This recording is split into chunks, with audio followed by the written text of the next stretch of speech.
அனைவருக்கும் வணக்கம். இது தமிழம் மலையொலி. இன்று நாம் பார்க்க இருக்கின்ற தலைப்பு தேர்தலுக்கு பிந்தைய கருத்து கணிப்பு, அதாவது எக்ஸிட் போலிங்கினுடைய தரம் தராதரம் என்ன, அது கருத்து கணிப்பா கருத்து திணிப்பா என்பது குறித்து பேச இருக்கிறோம். கூடுதலாக தமிழகத்தில், அதாவது தமிழக தேர்தல் நிலவரத்தை பற்றிய கருத்து கணிப்புகள் வெளியிட்ட அந்த காட்சி ஊடகங்கள் நாம் தமிழர் கட்சியை புறக்கணித்ததனுடைய நோக்கம் என்ன, நாம் தமிழர் கட்சி பெற இருக்கின்ற வாக்கு சதவீதம் என்னவாக இருக்கும் என்பது குறித்து தான் இன்றைக்கி பேச இருக்கிறோம். சரியாக நேற்று ஒரு காணொலி பதிவில் கூட நம்ம சொல்லியிருந்தோம், இந்த தேர்தல் முடிந்த, அதாவது கன்னியாகுமரியிலிருந்து நரேந்திர மோடி அவர்கள் அங்கிட்டு கிளம்ப தேர்தல் முடிய 6 மணி முடிஞ்ச உடனே அவ்வாவே பொட்டிக்கடையை திறந்து வச்சுட்டு என் கடையின் மூலமாக இவ்வளவோ சொல்கிறோம், என் கடையின் மூலமாக இவ்வளவோ சொல்கிறோம் அப்படின்னு கருத்து கணிப்பை வெளியிடுவாங்கன்னு நம்ம பேசியிருந்தோம்.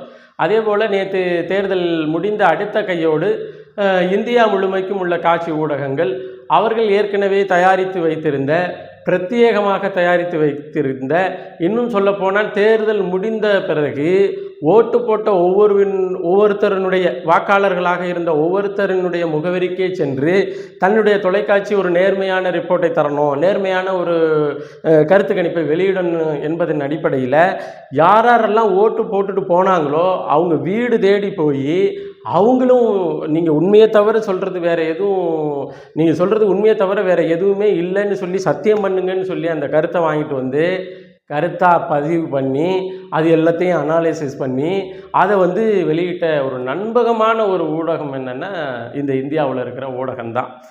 வழக்கமாக அதாவது கோரஸாக கத்துவோம் அப்படின்னு சொல்லி இப்போ மீடியாவில் எல்லா ரிப்போர்ட்டரும் எல்லா இடத்துக்கும் போகிறதில்ல. ஒரு முக்கியமான ரிப்போர்ட்டர் அந்த இடத்துக்கு போனால் அவர்கிட்டேருந்து ஃபுட்டேஜை வாங்கி காப்பி பண்ணி இவங்களுடைய லோகோவை வச்சு ஓட்டுவாங்க. அதே போல் ஒரு சில கருத்து கணிப்புகள் எடுத்த அந்த நிறுவனத்துக்கிட்ட இருந்து கருத்து கணிப்புகள் அவர் எடுத்ததுலேருந்து வாங்கி +2 போடு -3 போடு அப்படின்னு சொல்லி எல்லா ஊடகங்களும், இந்திய அளவில் இருக்கின்ற முக்கியமான எல்லா ஊடகங்களும் தன்னுடைய கருத்து கணிப்பு என்பதன் பேரில் கருத்து திணிப்பை வெளியிட்டிருக்கு. அடுத்தபடியாக பார்த்தீங்கன்னா தமிழ்நாடை பொறுத்தவரையிலையும் தமிழ்நாட்டில் இருக்கின்ற 39+1 தொகுதிக்கான வாக்கு கருத்து கணிப்புகளை அந்தந்த தொலைக்காட்சிகள் தனித்தனியாக கருத்து கணிப்பை வெளியிட்டது.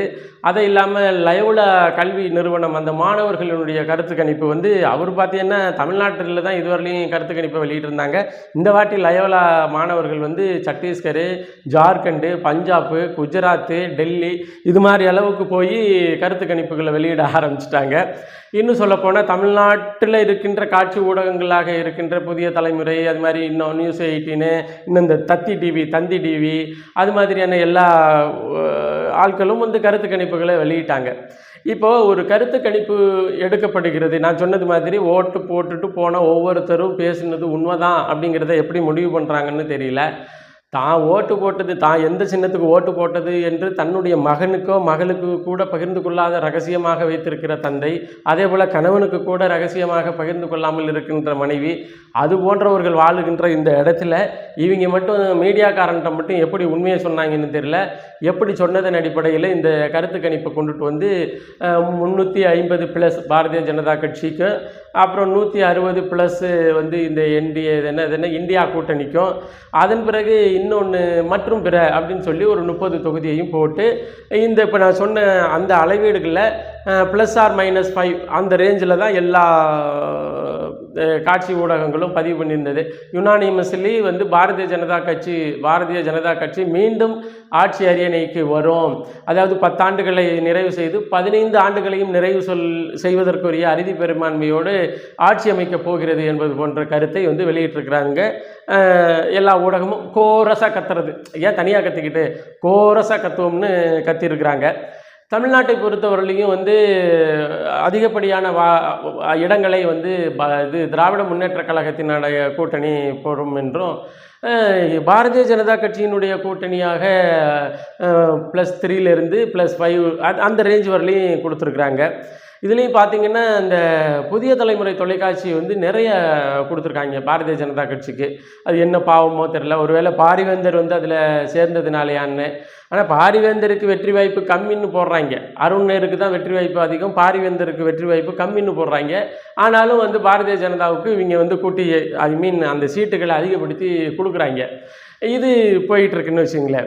இதில் நீங்கள் ரொம்ப தெளிவாக கவனிக்க வேண்டிய செய்தி என்னென்னா, நாம் தமிழர் கட்சி என்கின்ற ஒரு கட்சி போட்டி போட்டது, அந்த கட்சி வந்து இவ்வளவு வாக்கு சதவீதங்களை பெற இருக்கின்றது, அல்லது இத்தனை இடத்துல வெற்றி பெற இருக்கின்றது, அல்லது இத்தனை இடத்துல டெபாசிட் கூட வாங்காமல் போக இருக்கின்றது என்று நாம் தமிழர் கட்சி என்கின்ற பெயரை கூட உச்சரிக்க இந்த காட்சி ஊடகங்கள், அதாவது தேர்தலுக்கு முன்னாடி பேரை உச்சரித்தால் அல்லது இவர்களை ஒரு போட்டியாளராக மக்கள்கிட்ட கொண்டு போய் நிறுத்தினோம்னா மக்கள் வந்து நம்மதே வந்து விளம்பரமாக நினச்சிட்டு இந்த கட்சிக்கு ஓட்டு போட்டுருவாங்களோ அப்படிங்கிற பயம் இருக்கிறது நியாயம். வாங்குகிற கூலிக்கு வாங்குகிற காசுக்கு அந்த காசுக்கு தகுந்த மாதிரி அங்கே மாரடிக்கணும்னு வச்சுக்கோங்களேன்.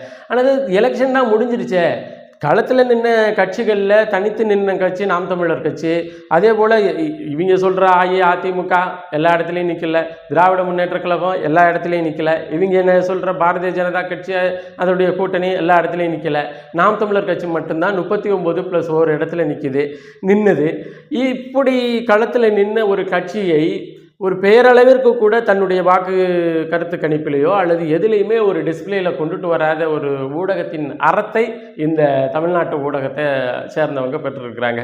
இன்னும் கூடுதலாக என்னன்னு பார்த்தீங்கன்னா, இது தந்தி தொலைக்காட்சியில் வந்து கருத்து கணிப்பு வெளியிட்டாங்க. அந்த கருத்து அதாவது இந்திய அளவிலான ஒவ்வொரு ஊடகமும் செய்த கருத்து கணிப்பை கொண்டுட்டு வந்து டிஸ்பிளேயில் போட்டாங்க. அதுக்கு வந்து இந்த எப்போ பார்த்தாலும் சரி ஒரு 15 வருஷமாக அப்படின்னு தெரியல, 4-5 தேர்தலாக ஒரே ஒரு ஸ்ட்ராட்டஜிஸ்ட், அதாவது கருத்து கணிப்பை உருவாக்குகிறவர், அனலைசர் அப்படின்னு ஒரே ஒரு வெடுக்கன்னு ஒரு பையன் இருக்காப்புல, அவரை வச்சுக்கிட்டே காலத்தை ஓட்டுனாங்க தந்தி டிவி. இந்த வாட்டியும் அவர் தான் வந்து இது இந்த வாய்ப்பு, இவங்க வந்து இங்கே கூட்டணி சேர்றதுனால இவங்க பலவீனம் கூடுது, பலம் கூடுது, இந்த இடத்துல கூட்டணி சேராததுனால இங்கே பலம் குறையுது அப்படிங்கிற மாதிரி பேசிகிட்டு இருந்தாப்புல. இப்போது அந்த டிஸ்பிளேயில் வந்து நாம் தமிழர் கட்சி யார் யார் போட்டி போடுறாங்க அப்படின்னு சொல்லும் பொழுது டிஸ்பிளேயில் நாம் தமிழர் கட்சி அதனுடைய வேட்பாளர் பேரை சொல்கிறாங்க. ஆனால் இந்த வெற்றி வாய்ப்பு வாக்கு சதவீதம் பெற இருக்கிற சதவீதம் அப்படிங்கிறதுல 3 டிஸ்பிளே தான். அதிமுக பாஜக இந்த ப்ளஸ் தான் போடுறானுங்க ஒழிய நாம் தமிழர் கட்சி, நான் என்ன சொல்கிறேன், நாம் தமிழர் கட்சின்னு ஒரு டிஸ்பிளே போட்டு நாம் தமிழர் கட்சி 0ன்னு கூட போடு. ஆனால் இவங்க என்ன பண்ணுறாங்கன்னா மற்றவைன்னு கூட போடலை. மற்ற இடத்துலலாம் வந்து மற்றவைன்னு போடுவாங்க. இந்த முறை வந்து மற்றவை என்ற வார்த்தையை கூட தந்தி டிவி பயன்படுத்தலை. அப்போ தந்தி டிவிக்கு வந்து என்ன மாதிரியான ஒரு அனாலிட்டிக்கல் மைண்டு இருக்கும், என்ன மாதிரியான ஒரு விசால பார்வை இருக்கும், இதெல்லாம் சொன்னோம்னா பாவம் காலம் தந்த அவர் சிபா ஆதித்தனாருடைய ஆன்மா கோவிச்சுக்கிட்டாலும் கோவிச்சுக்கும். ஏன்னா அவர் தொடங்கின இந்த தந்தி டிவி, அவர் தொடங்கின இந்த தந்தி குழுமம், அந்த குழுமம் வந்து இன்றைக்கி வந்து யாருக்கு வேலை செய்யுது அப்படிங்கிறது தான். இப்போது இந்தியா முழுமைக்கும் மீண்டும் பாரதிய ஜனதா கட்சி வந்து ஆட்சி அரியணைக்கு வரும் என்கின்ற ஒரு பொது புத்தியை இந்த ஊடகங்கள் உருவாக்கிட்டு இருக்கு. இதுக்கு வந்து நேர்மையான கருத்து கணிப்பா அல்லது இந்த கருத்து கணிப்பு வந்து இதுக்கப்புறம் இவங்க வந்து அந்த வாக்கு எந்திரத்தில் ஆட போகிற ஆட்டத்தை ஏற்றுக்கொள்ளுகின்ற மனநிலைக்கு மக்களை தயார்படுத்துகின்ற போக்கா அப்படிங்கிறதெல்லாம் வந்து யாருக்கு தெரியும்னா அந்த டிஜிட்டல் உலகத்திற்கு மட்டுமே தெரியும். டிஜிட்டல் அந்த நம்பர்ஸுக்கு மட்டும்தான் தெரியும்.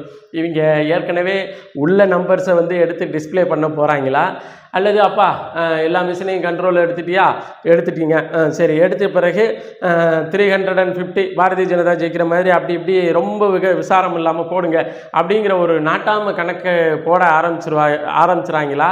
அதற்கு தான் இது போன்ற, அதாவது எல்லா ஊடகங்களும் ஒரு சேர ஒரே மாதிரியான கருத்து கணிப்பை வெளியிடுவதற்கு என்ன காரியம் இருக்குன்னு தெரியல. அதே போல் கருத்து கணிப்பு வெளியிடுகிறவர்கள், கருத்து கணிப்பு இதுதான்னு சொல்கிறவங்க நேர்மையாக நாங்கள் வந்து கருத்து கணிப்பு இந்த மாதிரி நாங்கள் சேகரித்தோம், நாங்கள் வந்து ஒரு தொகுதிக்கு இத்தனை நபரை சந்தித்தோம், இத்தனை நபரிடம் இந்த மாதிரியான கேள்விகளை கேட்டோம், அவர்கள் வந்து இந்த கேள்விகளுக்கு இந்த மாதிரியான பதில்களை சொன்னாங்க, இந்த பதில்களை வைத்து இப்படியான ஒரு வியூகத்தின் அடிப்படையில் இந்த கருத்து இந்த கணிப்பானது நாங்கள் போட்டோம் அப்படின்னு டிஸ்பிளே பண்ண எந்த ஊடகமும் தன்னுடைய சாம்பிளிங்கினுடைய லென்த்தையும் நம்பர்ஸையும் அனாலிட்டிக்கல் மெத்தடையும் டிஸ்பிளே பண்ணவே இல்லை. அப்போது நீங்கள் எதையுமே பண்ணாமல் நாங்கள் வந்து சொல்கிறோம் நீங்கள் ஏற்றுக்குங்க அப்படிங்கிற மனப்பான்மையில் தான் இந்த ஊடகங்கள் வெளியிட்ட கருத்து கணிப்பு. உண்மையிலேயே இது ஒரு கருத்து கணிப்புன்னெல்லாம் தயவு செய்து எடுத்துக்காதீங்க. இது ஒரு மாபெரும் கருத்து திணிப்பு. கடந்த காலங்களில் அதாவது வாக்குச்சீட்டு முறை இருந்த பொழுது கருத்து கணிப்புகள் வரும். கருத்து கணிப்புகள் வந்த பிறகு தேர்தல் முடிவுகள் வரும். கருத்து கணிப்புகளுக்கு தேர்தல் முடிவு ஆப்போசிட்டாக அமையும். எனக்கு தெரிஞ்ச சில தேர்தல்லாம் அது மாதிரி அமைஞ்சிருக்கு. ஆனால் இந்த டிஜிட்டல் அதாவது இங்கே வந்த பிறகு கருத்து கணிப்பு என்ன சொல்லுது, அதில் வந்து ஒரு சில மாற்றங்கள் இருக்கும். ஒரு சில மாற்றங்கள் ஒரு சில இடத்துல ஏன்னா நான் ரொம்ப யோக்கியமானவன்னு காமிக்கிறதுக்காக சில மாற்றங்கள் இருக்கும். ஆனால் பல இடங்களில் இவங்க முன்னாடியே ஒற்றுமையாக சேர்ந்து இந்த அவங்க தான் இவ்வளோ அடிக்க போகிறாங்கன்னு சொல்கிறாங்க இல்லையா, அதுதான் நடந்துக்கிட்டே இருக்குது. இப்போ 3வது முறையாக பாரதிய ஜனதா கட்சி இந்திய பெருநிலத்தை ஆள்வது என்ன மாதிரியான சிந்தனையை உருவாக்கியிருக்குன்னா, மாநில அரசுகள் தங்களுடைய அதிகாரத்தை இழந்து வந்ததை மிக தெளிவாக காமிக்குது. ஏன்னா ஒருவேளை ஓட்டு போடுறவங்க இப்போது திராவிட முன்னேற்ற கழகத்துக்கு ஓட்டு போட்டுட்டு நம்ம எல்லா பிரச்சனைக்கும் மத்தியில் உள்ள அரசை எதிர்பார்க்க வேண்டியது தான் இருக்குது. அதனால் இந்த முறை மத்திய அரசுக்கு ஓட்டு போட்டுருவோம் அப்படிங்கிற மாதிரி நான் இங்கே உள்ள பிரச்சனையை சொல்லலை, இங்கே உள்ள சூழலை சொல்லலை. அந்தந்த மொழிவாரி மாநிலங்களில் உள்ள மக்களினுடைய சிந்தனையை அந்த ஓட்டத்திற்கு கொண்டுட்டு போனது ஒரு செய்தி. இன்னொரு செய்தி என்னென்னா, அந்தந்த மாநில முதல்வர்கள் மத்தியில் நிகழ்த்துகின்ற கொடுங்கோன்மையான சட்டத்திட்டங்களை வலுவாக எதிர்க்காமல் இருப்பது. வலுவாக எதிர்க்க மாட்டேங்கிறானுங்க. இப்போ பாருங்களேன், அவங்க முன்னாடி இருந்தப்போ கருப்பு பலூன் காமிச்சாங்க, இப்போ வரும்பொழுது வெள்ளை கொடி காமிக்கிறாங்க, வெள்ளை கொடை காமிக்கிறாங்க. இது போன்ற சூழல் தான் அந்தந்த அடித்தட்டு மக்களை சரி இவனை மூலியமாக போய் அவனை மூலியமாக போய் அவனில் நேராக அவன்கிட்டே போயிடுவோம் அப்படிங்கிற சூழலுக்கு வருதா. மறுபடியும் ஒரு பாரதிய ஜனதா கட்சி இந்த பெருநிலத்தை ஆளுகின்ற உயரத்துக்கு போணுச்சுன்னா அடுத்த ஒரு தேர்தல் நடக்குமா என்கின்ற ஒரு கேள்வி இருக்குது. எது எப்படியா இருந்தாலும் தமிழ்நாட்டில் பாரதிய ஜனதா கட்சியினுடைய வெற்றி என்பது தமிழர்களுக்கு, தமிழ் சார்ந்த உணர்வாளர்களுக்கு, தமிழ் தேசியர்களுக்கு மிகப்பெரிய அவமானம்.